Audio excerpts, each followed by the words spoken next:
আওয়ামী লীগ সত্যি রাষ্ট্রযন্ত্রের শক্তিকে ব্যবহার করে ক্ষমতায় টিকেছিল।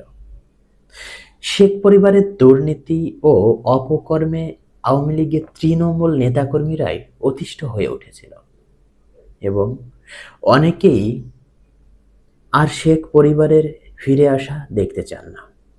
কিন্তু শফিকুল আলমের মতো করে আওয়ামী লীগের নিশ্চিহ্ন হয়ে যাওয়ার ভবিষ্যৎবাণী আমি সমর্থন করি না। আওয়ামী লীগ নিশ্চিহ্ন হয়নি, তারা ফিরে আসবেই, এটি আমার বিশ্বাস।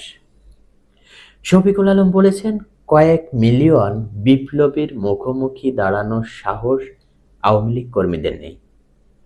হয়তো রাজপথে সত্যি লক্ষাধিক মানুষ ছিল, কিন্তু তাদের নেতৃত্বে যারা ছিল তাদের উদ্দেশ্য, পরিকল্পনা ও ষড়যন্ত্রের ছকও আমরা বুঝি।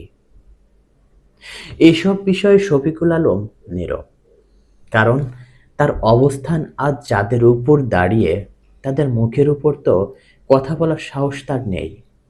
তবে এই মুহূর্তে আওয়ামী লীগের অনেক নেতাকর্মী যে কাপুরুষতার পরিচয় দিচ্ছেন তাতে কোনো সন্দেহ নেই।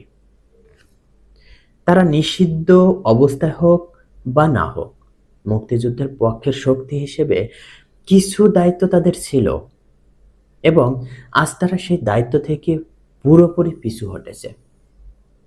5ই আগস্টের প্রসঙ্গে আসি। ওই দিন ঢাকা বিশ্ববিদ্যালয়ের জামায়াত শিবির ৩৬ জুলাই আমরা থামবো না নামে একটি অনুষ্ঠান করে। সেখানে তারা চিত্র প্রদর্শনী ও আলোচনা সভার আয়োজন করে, যেখানে যুদ্ধাপরাধীদের ছবি প্রকাশ্যে প্রদর্শন করা হয়, যেমন নিজামী, সাইদি, কাদের মোল্লা, মুজাহিদ, কামরুজ্জামান, মীর কাসেম প্রমুখ। ভাবা যায় এই বাংলাদেশে এই ছবি প্রদর্শিত হচ্ছে আর সরকার বা তার আশপাশের কেউ টু শব্দটি করছে না। এই অপরাধের বিরুদ্ধে প্রতিবাদ করেছে বাম সংগঠনগুলো, যেমন বিপ্লবী ছাত্র মৈত্রী, ছাত্র ইউনিয়ন, জাসদ সমর্থিত ছাত্রলীগ, ছাত্র ফ্রন্ট ও গণতান্ত্রিক ছাত্র সংসদ। এই বাম সংগঠনগুলোর চাপেই এক পর্যায়ে ঢাকা বিশ্ববিদ্যালয় কর্তৃপক্ষ ছবি নামিয়ে ফেলে এবং উত্তেজনার সৃষ্টি হয়।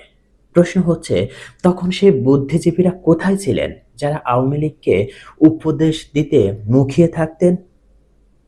সেই সাংবাদিক, শিক্ষক বা বুদ্ধিজীবীরা যারা আওয়ামী লীগের প্রতিটি কাজে প্রশংসার বন্যা বইয়ে দিতেন, তারা কোথায়?